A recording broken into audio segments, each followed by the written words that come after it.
O texto da República é um diálogo do Platão, onde basicamente ele trata sobre a justiça. E no livro 1, né, o texto é dividido em livros, tem uma discussão entre Trasímaco e Sócrates, onde Trasímaco defende que é muito mais vantajoso a injustiça do que a justiça. Isso que Sócrates tenta argumentar que num grupo de pessoas injustas, num grupo de piratas ou ladrões, ainda que eles cometam injustiça, para eles manterem algum tipo de ordem, eles precisam da justiça entre eles, né? Esse é apenas um trecho desse livro, até, e desse diálogo como um todo, mas eu acho que serve bem para o filme que eu vou falar hoje. Então, até para ilustrar melhor isso que eu comentei, eu estou com essa tradução aqui da República. Não é das melhores, mas eu acho que vai ficar um pouco mais claro esse trecho do diálogo. Então, Sócrates diz: você acredita que os ladrões ou um bando de salteadores, na medida em que se decidem executar juntos uma tarefa desonesta, poderiam conseguir se atacassem mutuamente? E Trasímaco responde: certamente que não. Sócrates pergunta: não teriam eles êxito melhor se respeitassem a justiça? E Trasímaco responde: claro que sim. E Sócrates pergunta: de fato, Trasímaco, a injustiça provoca discórdia, ódio e brigas entre uns e outros, enquanto a justiça traz consigo a concórdia e a amizade, não é verdade? Em que Trasímaco concorda. Em Meu ódio será sua herança, acompanhamos Pike Bishop e seu grupo de foras da lei, que veio seu modo de vida, o Oeste sem lei, ficar rapidamente ultrapassado em 1913. Eles se veem emboscados num roubo que na verdade é uma armadilha orquestrada por seu antigo parceiro Deck Tortor. O bando busca refúgio então no território mexicano, onde tem que fazer mais um assalto e acaba se envolvendo com figuras ainda mais perigosas dos conflitos políticos da região. Como em Butch Cassidy and Sundance Kid, que eu já falei aqui no canal, esse é um filme que também é um western dito revisionista, que no caso vai desconstruir vários clichês e elementos do faroeste clássico. No caso aqui tem um elemento em comum com o Butch Cassidy dos nossos heróis não serem exatamente virtuosos. Na verdade, eles são fora da lei, né? Para além disso também, outro fator que é bastante importante no filme é a questão da violência. Esse é um filme bastante violento, pro padrão da época, né? Hoje em dia talvez a gente não considere ele tão violento assim. E essa violência refletia muito do contexto, né, da Guerra do Vietnã, que em alguma medida estava sendo televisionada para as televisões americanas. Então, esse filme ele tem todos os elementos de desconstruções do dito western revisionista que eu já comentei em outros vídeos. Mas, até para pensar sobre isso, acho que a sequência inicial é um bom exemplo que a gente pode pensar um pouco dessa questão da violência e como o Sam Peckinpah constrói essa tensão. O bando, né, o bando de selvagens, ele está indo roubar um banco numa cidade, né, eles estão disfarçados de militares, o que em alguma medida talvez já permita algum tipo de comentário em relação a essa figura do militar relacionada com violência. Só que esse roubo, na verdade, é uma emboscada. E a gente vê o grupo de mercenários, né, de caçadores de recompensa, no telhado de um dos prédios. E esse prédio está bem de frente para o banco, né?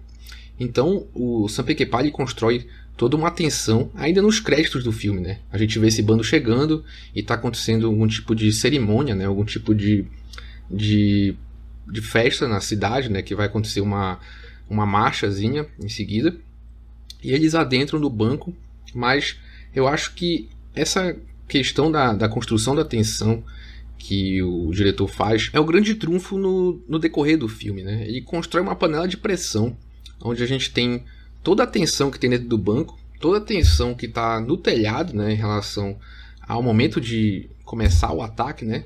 Ao mesmo tempo que a gente tem a marchazinha vindo, né, em direção. E ele constrói um plano muito interessante, plano aberto, né, onde a gente tem a noção da procissão, né, da marchazinha vindo em direção à frente do banco, né, que é justamente quando o bando, né, o bando de selvagens vai agir e vai atacar no banco. E aí vai começar o tiroteio. Então a direção ela constrói essa tensão, a gente sabe o que vai acontecer, mas parece que tem que acontecer do jeito mais violento e explosivo possível. Existem dois momentos de muita catarse, e a violência nesse caso é isso mesmo, é muita catarse. E eu até pensei numa definição de que o Sam Peckinpah ele surfa nessa catarse, né? Porque ele acaba tentando controlar toda essa confusão, né? A montagem acaba sendo de controlar toda essa profusão de violência e corpos e tiros e eu acho que esse é o grande mérito do Peckinpah em relação à violência nesse filme, né? E são esses grandes momentos, né? No caso, nessa primeira sequência e na última sequência também do filme, que também é um momento parecido com esse, né? De tiroteio, pessoas morrendo, voando e tudo, assim. Então, o Peckinpah está realmente controlando essa catarse, né? Ele está surfando nessa catarse, né? Eu penso nessa imagem do surf, que é justamente o surfista na onda, uma hora ele vai cair, né? É como se ele tivesse... não é como se ele estivesse controlando a onda, mas é como se ele estivesse indo junto com a onda, né? Uma hora ele vai cair, ele não tem como controlar aquilo que é uma força da natureza. E a imagem é um pouco essa, a gente tem várias coisas acontecendo ao mesmo tempo, tiros acontecendo ao mesmo tempo, e o Peckinpah tenta controlar essa situação. Mas, ainda que seja esse tornado de confusão, várias coisas acontecendo, nessa sequência inicial, nessa primeira sequência, tem uma utilização muito interessante da montagem, que logo quando tem o primeiro assalto de tiros, e eles acertam a primeira vítima, né, no caso a vítima dos caçadores de recompensa que estão no telhado, a gente tem uma cena dele caindo, ele recebendo o tiro, ele caindo, e ao mesmo tempo que ele está caindo, a gente tem outras cenas de tiroteio, outras pessoas morrendo. Então é como se tudo acontecesse ao mesmo tempo. E a montagem continua dele caindo e vai entrando outras cenas de tiroteio e outras cenas de outras pessoas morrendo. Então essa ideia de controle dessa confusão também traz essa noção de justaposição de violência, justaposição de tiroteio, justaposição de tudo isso. Realmente é como se tudo tivesse acontecendo ao mesmo tempo.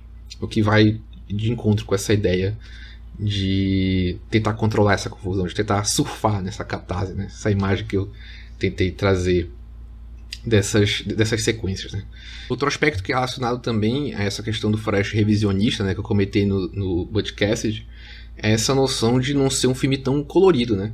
Esse é um filme que utiliza bastante de sombras, tem quadros bastante sombreados nele, e é um filme também bastante lento. Isso é uma coisa também bastante comum na filmografia do Sam Peckinpah, né? Eu vi outros filmes dele, e boa parte dos filmes tem esses momentos de mais contemplação do ambiente, da relação dos personagens, né? E tem uma sequência muito interessante depois dessa confusão toda, quando eles vão fazer a divisão do roubo, né? Que eles acabam descobrindo que é um roubo falso. Tem uma tensão entre os personagens, onde é tudo construído pela decupagem da cena, né? Começa pelo enquadramento, a gente tem os personagens separados, e a gente tem dois personagens que estão cobrando a mais pelo roubo, né? Falando que eles são membros mais antigos do bando, né? E os outros membros são mais novos ou têm funções menores, e por isso eles mereceriam ganhar menos dessa divisão, né, de bens. E a gente tem no enquadramento esses dois, só eles enquadrados, os outros que eles estão acusando de que tem que ganhar menos, eles estão meio que isolados na decupagem, né? E a gente tem o líder, né, que tem que decidir essa divisão. E ao mesmo tempo vai sempre aparecendo esse quadro mais aberto e onde a gente consegue ver que está todo mundo separado. Mas no final, né, quando eles descobrem que na verdade essas moedas de ouro na verdade eram roscas, né, não eram nada de valor, acaba que está todo mundo no mesmo quadro rindo e se divertindo do próprio fracasso, né? Isso é um pouco da tônica também na filmografia do Sam Peckinpah, né? Representar esse fracasso, né? Esses personagens que fracassam. E esse momento de risada, esse momento lúdico deles, acaba retornando no final, né? Na montagem final, quando todos acabam morrendo na sequência final, né? Mas é interessante como, a partir da decupagem, a gente tem essa própria dinâmica do grupo, né? Da relação do grupo, e como eles, em algum momento, eles conseguem se unir, apesar da divisão em alguns outros momentos, né? Das diferenças em outros momentos. Ao mesmo tempo que tem essa noção de ser um filme bastante mais sombrio até, né? Não só no sentido figurado, mas também no sentido dos personagens, no sentido da fotografia utilizar bastante essa questão de sombras. E o que reflete também na relação dos dois protagonistas, digamos assim, dos dois líderes dos grupos, né? Que no caso é o Pike e o Thornton. O Thornton, ele tem um momento onde o Sam Peckinpah utiliza transições, né? Esse esvainecer da imagem, que é na lembrança do Thornton em relação à tortura, mas também em outros momentos da lembrança dos dois, né? Da relação que os dois tinham, né? Os dois trabalhavam juntos e por uma situação, né, de confusão eles acabaram se separando e o Thornton foi preso, né? Isso retorna no filme, uma montagem que acaba justapondo até os dois, né? Justapondo os dois grupos, né? Equiparando os dois grupos. Então a gente percebe que tem essa relação entre os dois personagens, né? Até no primeiro confronto eles evitam atirar um no outro. Então os personagens eles carregam, tem essa carga emocional que eles carregam, o que reflete nessa perseguição que percorre o filme inteiro, né? E é interessante essa montagem onde apresenta esse flashback dos dois. É quase como se os dois estivessem conectados por essa memória, né? Ao mesmo tempo, parece que eles estão pensando ao mesmo tempo, né? Então eu acho que é outro momento interessante na montagem, né? Outra questão interessante também é o caráter pictórico que esse filme tem, né? O filme ele é muito relembrado pela violência, né? Tem uma entrevista do Sam Peckinpah para Playboy de 72, né? Onde ele é posto como o Picasso da violência. Mas esse filme aqui ele tem vários momentos bastante pictóricos, né? Bastante de quadros, bastante vistosos, onde tem um certo cuidado pictórico, um certo cuidado estético de construir esse quadro, né? Em vários momentos. E ele utiliza bastante a questão do foco profundo. E várias cenas onde... Tem uma cena muito interessante quando eles vão roubar o trem, né, de armas militares, onde a gente vê lá no fundo o Thornton vindo com o cavalo. Então essa construção que utiliza o foco profundo permite esses momentos visuais bastante interessantes, visuais bastante bonitos, esses quadros bastante amplos, onde de novo a gente consegue visualizar toda essa confusão nos momentos de conflito, mas ao mesmo tempo também para construir essa tensão, né? É um filme onde esses momentos de catarse a gente meio que já imagina o que vai acontecer, né? Tem uma metralhadora giratória, a gente sabe que essa metralhadora vai ser usada para tirar um monte de gente. Tem a bomba na ponte, a gente sabe que a ponte vai explodir, vai ter um plano aberto da ponte, mas ao mesmo tempo a gente sabendo disso, e a gente sabe disso até porque o Sam Peckinpah constrói essa tensão, no momento que acontece a gente acaba experienciando isso, né? Eu vi alguns comentários onde o Peckinpah, o diretor, ele consegue, ele tem essa habilidade de inserir a gente na trama, né? Inserir a gente no momento que está acontecendo, né?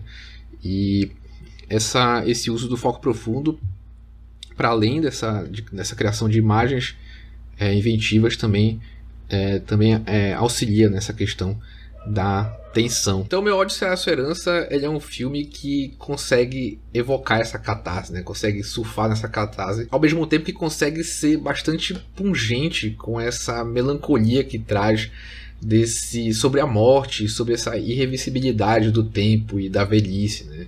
Esses personagens que tem essa carga emocional, que tem um código de honra, né? A decisão final dos personagens está em defender algum princípio de justiça do grupo, né? De defender esse ideal do grupo, ao mesmo tempo que também reflete esse certo anacronismo. Eu acho que esse é outro aspecto importante nessa questão de pensar o faroeste revisionista, né? Isso é um ponto que às vezes se reflete nesses faroeste revisionistas, onde a gente tem a chegada do tempo, né? Esse anacronismo, né? Esses personagens que às vezes até é meio quixotesco, né? A figura do Don Quixote, né? Esse cavaleiro que tá febril pelos romances de cavalaria e sai por aí procurando, né, esse mundo que ele leu nos livros, né? E a gente tem um pouco disso, desses personagens meio que procurando esse mundo do faroeste, né? Desses mitos do faroeste, né? E o que eles encontram é essas novas tecnologias, metralhadoras, os carros, né? Tem outros filmes que traz essa questão do carro.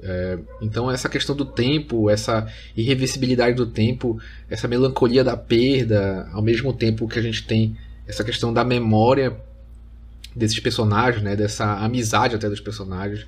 Eu acho que o filme ele consegue construir todos esses elementos mais emocionais, além, de novo, de conseguir surfar nessa catarse, né? Então é isso. Se você gostou do vídeo, eu vou pedir que você deixe o like e se inscreva no canal se você não for inscrito, né? E se você tiver alguma recomendação de algum filme, coloque nos comentários.